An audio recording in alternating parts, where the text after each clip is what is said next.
Well, good morning. Happy 4th of July. Monte and I thought we'd take you on our little holiday bike ride this morning. Kind of test out our equipment. Make sure everything's ready for the trip.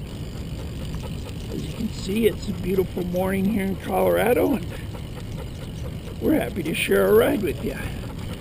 We thought we'd take you over and show you a little bit of what's been going on in our church parking lot for the last week or so as a result of the aftermath of the fires that we've had near here.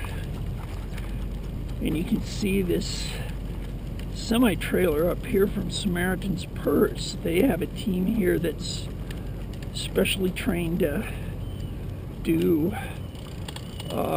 fire recovery operations in buildings that have been destroyed by natural disasters, to help people go through their belongings safely and get their homes either cleaned up or ready for demolition.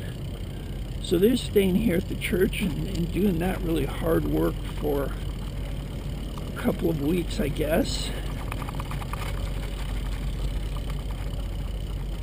And then over here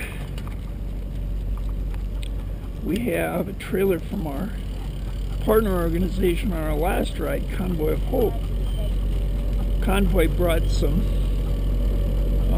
entire semi full of relief supplies for the disaster victims, for people that have been left homeless, and also to help supply the firefighters in their efforts. So it's kind of cool to see God's work being done even on a Wednesday holiday morning. And Convoy of Hope trailer really always does give me hope.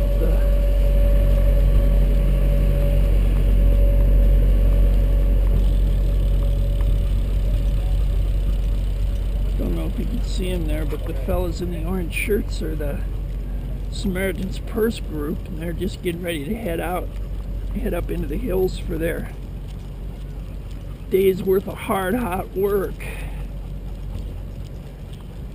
There's just something really reassuring about riding by here every morning and being reminded of how sacrificial people can be when there's a need.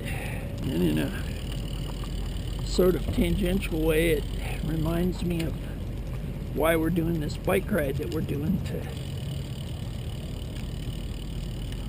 to help out folks who sort of need somebody to advocate for them, and in some cases just downright rescue them. We can't go do that work, but we can support the people who do. It's really hard for me to ride through such a peaceful, safe neighborhood and at the same time realize that there are people this morning that are living in slavery, children that are trapped in sexual bondage,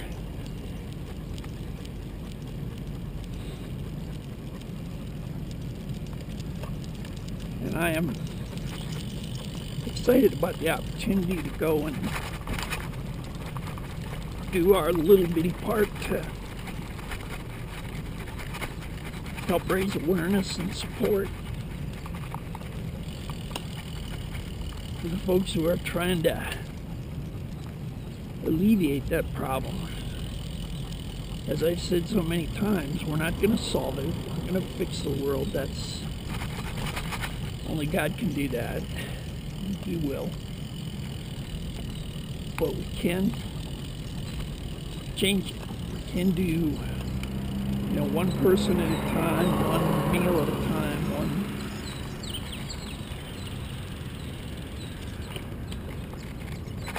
one little girl who's rescued from a brothel, given an opportunity to get an education and learn a sustainable trade, get out of that life and into something better. We do that one at a time. That's what we can do. You know, in the U.S., we have this document called the Declaration of Independence. And some of its most famous words are, "We hold these truths to be self-evident that all men are created equal,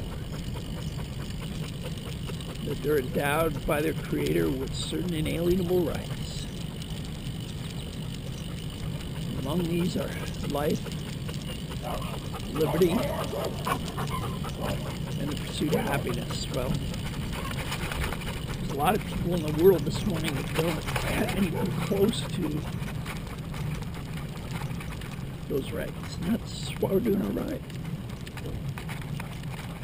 That's why our team's meeting in Cincinnati in about a week. That's why we're gonna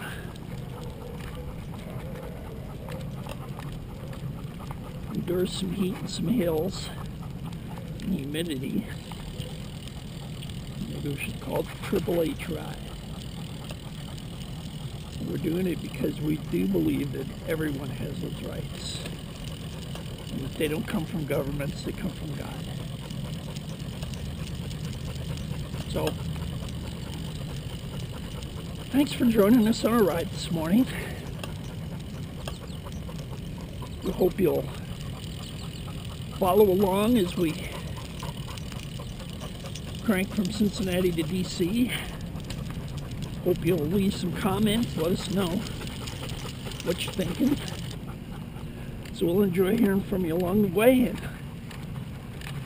trust that you have or had a safe and free 4th of July.